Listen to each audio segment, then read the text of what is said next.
میرا نام اریبہ ہے اور یہ میرے ساتھ پیش آیا ایک سچا واقعہ ہے۔ یہ 2011 کی بات ہے جب میں اپنے والدین اور چھوٹے بھائی فرحان کے ساتھ کراچی کے گلشن معمار میں ایک پرانا گھر خرید کر منتقل ہوئی۔ ایک ایجنٹ نے ہمیں یہ گھر دکھایا تھا، دعویٰ کیا کہ یہ گھر بہترین حالت میں ہے اور بہت کم قیمت پر مل رہا ہے۔ اس نے گھر کی تاریخ کے بارے میں کچھ بھی نہیں بتایا اور ہم نے اس کی باتوں پر یقین کر کے گھر خرید لیا۔ گھر ایک سنسان گلی میں تھا جہاں آس پاس کے گھر بھی کافی فاصلے پر تھے اور عمارت بھی پرانی تھی، دیواریں زرد پڑ چکی تھیں، لیکن ہم نے سوچا کہ مرمت کر لیں گے۔ ہمارے منتقل ہونے کے 5 ماہ بعد ہی عجیب و غریب واقعات شروع ہو گئے۔ گھر میں ایک عجیب سی بدبو رہتی جو کبھی کچن سے آتی اور کبھی کمرے سے آتی اور کبھی غائب ہو جاتی۔ رات کو سناٹے میں عجیب سی آوازیں سنائی دیتی، جیسے کوئی ہلکے قدموں سے سیڑھیوں پر چل رہا ہو یا کبھی صحن میں چل رہا ہو۔ فرحان جو صرف 8 سال کا تھا، رات کو چیخ کر اٹھتا اور کہتا، آپی کوئی میرے کمرے میں ہے۔ ہم نے اس کی بات کو بچوں کا ڈر سمجھ کر نظر انداز کیا، لیکن جلد ہی ہم سب کی طبیعت عجیب ہونے لگی۔ ماں کو شدید سر درد رہنے لگا اور بابا غیر معمولی طور پر چپ اور پریشان رہنے لگے، اور مجھے خود رات کو لگتا جیسے کوئی مجھے گھور رہا ہو۔ ایک رات جب ہم سب کھانا کھا رہے تھے، کچن سے زوردار آواز آئی۔ جا کر دیکھا تو ایک اسٹیل کا برتن زمین پر گرا پڑا تھا، حالانکہ کوئی اس کے قریب بھی نہیں تھا۔ فرحان اس رات چیخ کر اٹھا اور کہنے لگا، آپی کوئی عورت مجھے بلا رہی ہے۔ اس کی آنکھیں خوف سے پھٹی ہوئی تھیں۔ اس نے بتایا کہ اسے رات کو عجیب سی آواز سنائی دی، جیسے کوئی اس کا نام پکار رہا ہو۔ ہم نے پڑوسیوں سے پوچھا تو پتہ چلا کہ ایجنٹ نے ہمیں جھوٹ بولا تھا۔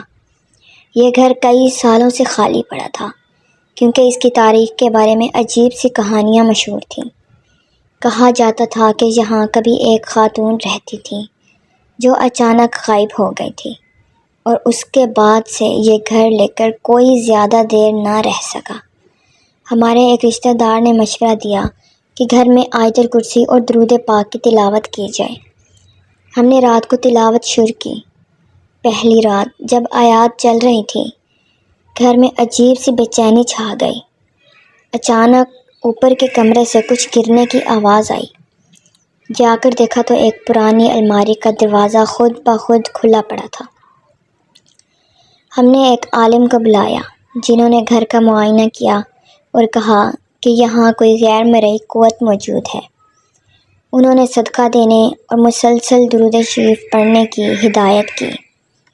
ہم نے ہر روز صبح شام درود پاک پڑھنا شروع کیا اور گھر میں تلاوت کا سلسلہ جاری رکھا۔ کچھ دنوں بعد سب کی طبیعت بہتر ہونے لگی اور فرحان کی چیخیں بھی بند ہو گئیں اور ماں کے سر درد بھی کم ہو گیا، اور گھر میں وہ عجیب سی بے چینی جو ہوتی تھی وہ بھی ختم ہو گئی۔ عالم نے بتایا کہ درود پاک کی برکت سے وہ منفی قوت مکمل طور پر ختم ہو گئی تھی۔ اس کے بعد گھر میں کوئی بھی عجیب واقعہ نہیں ہوا، سب کچھ معمول پر آ گیا اور ہماری زندگی سکون سے گزرنے لگی۔ لیکن اس گھر کی یادیں ہمارے ذہنوں سے نہیں گئیں۔ ہم نے فیصلہ کیا کہ یہ جگہ ہمارے لیے محفوظ نہیں ہے۔ 2017 میں ہم نے وہ گھر ایک عالم کو بیچ دیا جو اسے اپنے مدرسے کے لیے استعمال کرنا چاہتے تھے۔ اس کے بعد ہم گلشن معمار سے کہیں اور منتقل ہو گئے۔